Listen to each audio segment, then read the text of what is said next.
Добра иницијатива за зголемување на безбедноста во сообраќајот, но сепак има многу недостатоци, зашто се потребни сериозни интервенции за подобрување. Велат Одуи како одговор на прашањето зошто не го поддржуваат законот за прекршоци со кој од 1 февруари би почнала и практична примена на казнувањето на сообраќајни прекршоци фатени со SafeCity. Координаторката на пратеничката група на Дуи Ирина Хајдари ни посочи дека има и многу поплаки од страна на граѓаните, а предложениот закон задира во правата на граѓаните и јазичната еднаквост.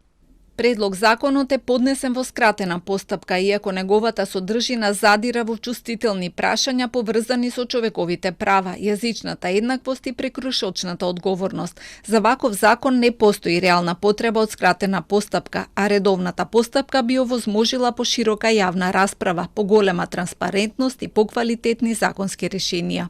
Власта го предложи законот, а планот е SafeCity да почне да праќа казни од 1 февруари. Но за тоа треба да се смени законот за прекршоци, за чие носење е потребно двотретинско мнозинство, односно гласовите на опозицијата, СДСМ или Дуи, или двете заедно, а тие засега не го поддржуваат. Дуи дополнително го држи под контрола и Бадентеровото мнозинство, поради што е закочен и изборот на нов народен правобранител, бидејќи само власта се сложи за предложениот кандидат. Хајдари ни изјави телефонски дека и законот за прекршоци и изборот на нов правобранител се прашања кои може да се решат со консензус на партиите, а тоа може да се случи и на лидерската средба, доколку Дуи ја прифати поканата.